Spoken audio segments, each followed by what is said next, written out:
Tu fais bien d'acclamer le Seigneur. Amen. Amen. Nous allons lire un texte dans le livre de Luc au chapitre 19. Luc chapitre 19. Nous allons lire à partir du premier verset jusqu'au verset 10. Je vais lire au nom du Seigneur.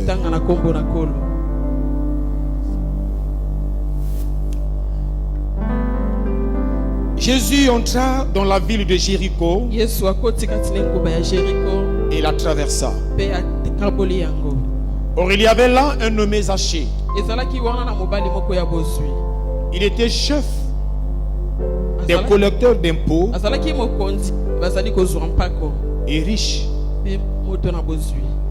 Il cherchait à voir qui était Jésus. Il cherchait à voir qui était Jésus. Mais il ne le pouvait pas à cause de la foule, car il était petit de taille. Alors il courut en avant et grimpa sur un sycomore pour voir Jésus qui devait passer par là. Lorsque Jésus fut parvenu à cet endroit, il leva les yeux et l'interpella. Zachée, dépêche-toi de descendre, car c'est sur toi que je dois aller loger aujourd'hui. Zachée se dépêcha de descendre et reçut Jésus avec joie. Quand les gens virent cela, il y eut un murmure d'indignation.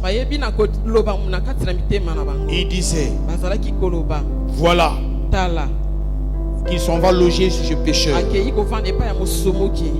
Mais Zachée se présenta devant le Seigneur et lui dit, écoute, maître, je donne la moitié de mes biens aux pauvres. Et si j'ai pris trop d'argent à quelqu'un, je lui rends 4 fois. Jésus lui dit, aujourd'hui, le salut est entré dans cette maison. Parce que cet homme est lui aussi un fils d'Abraham.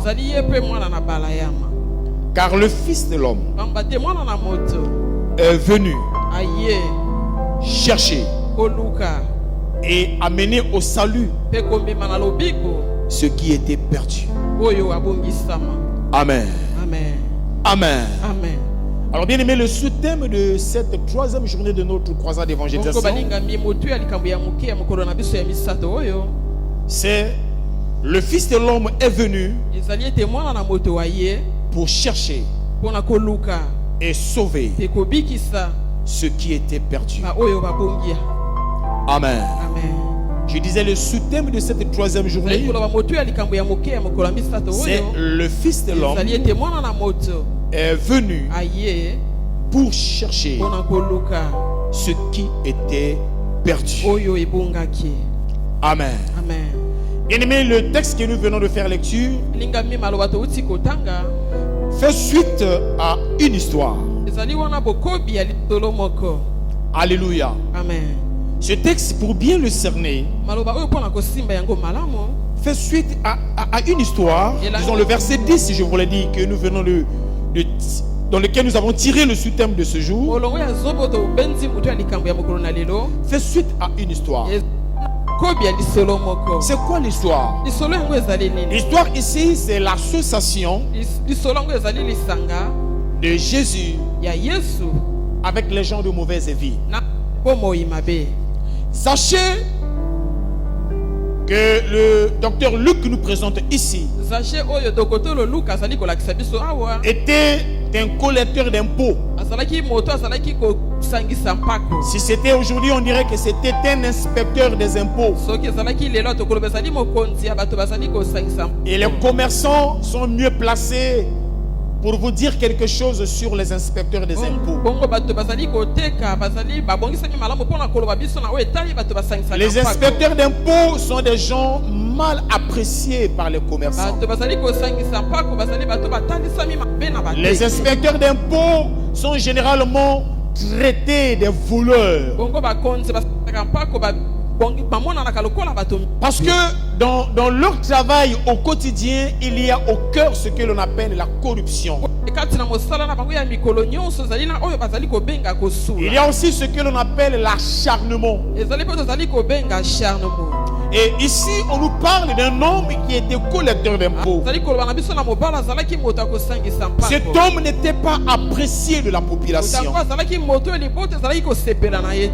Et les gens de Jéricho ne l'appréciaient pas du tout. Parce que non seulement ils percevaient les impôts, mais ils surtaxaient les impôts à certaines personnes. Là où on devait payer l'impôt à 10 000, ils faisaient payer parfois 20 000. Et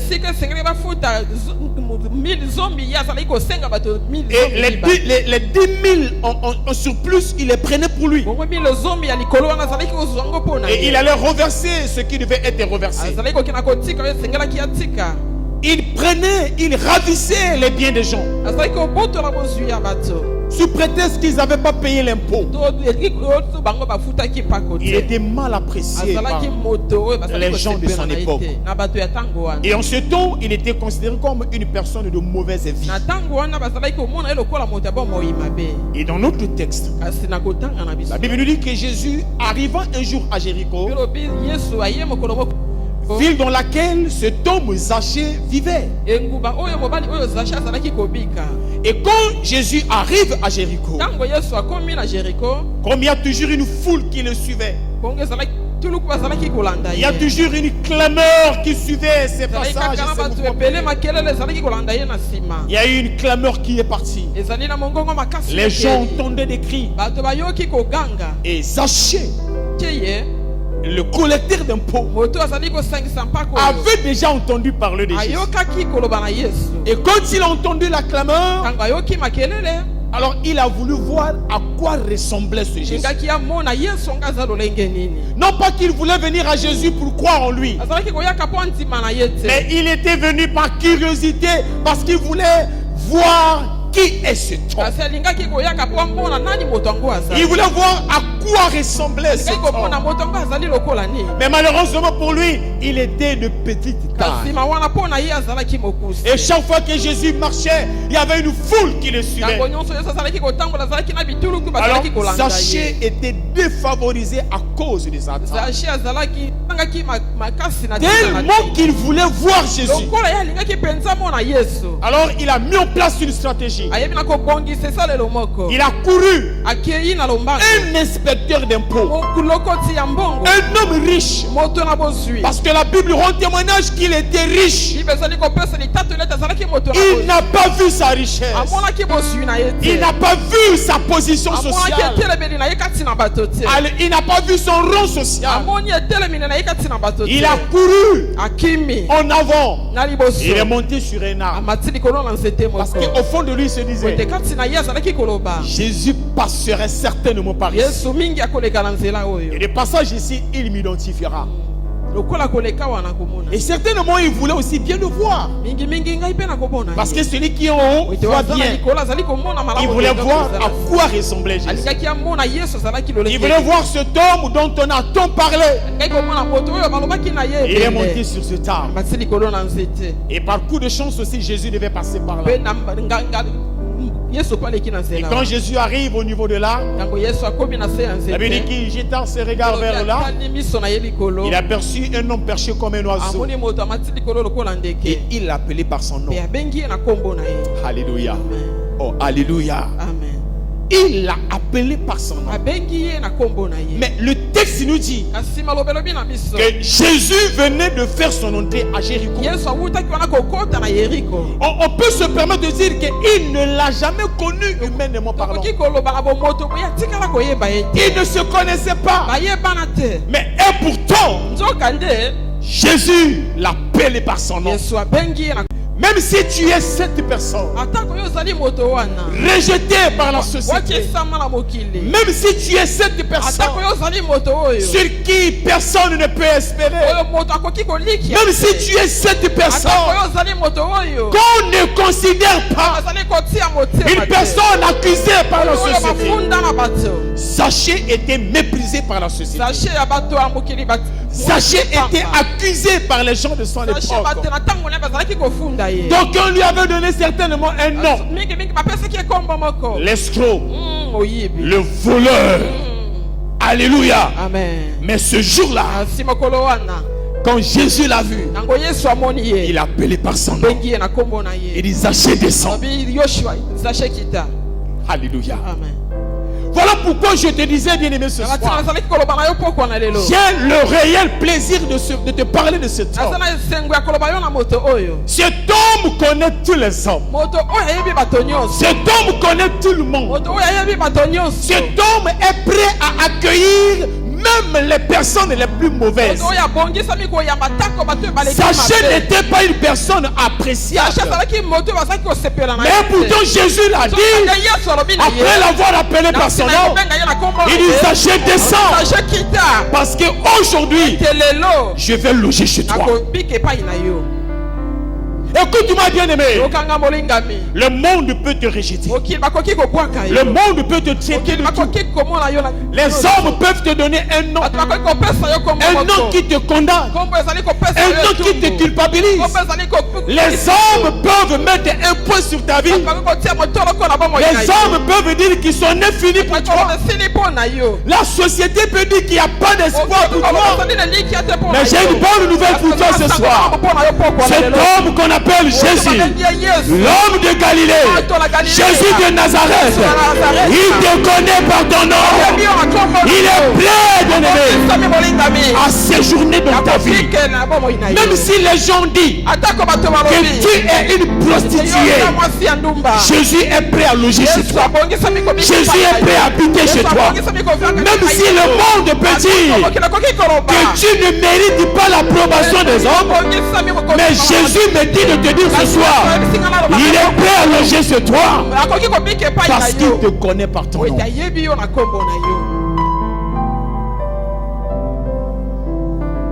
Quand Jésus arrive chez Zaché, les accusateurs ont commencé à accuser. Mon frère, ma soeur, je vais te dire ce soir que tu as des accusateurs. Tu auras toujours des gens qui n'apprécieront rien de tout ce que tu fais.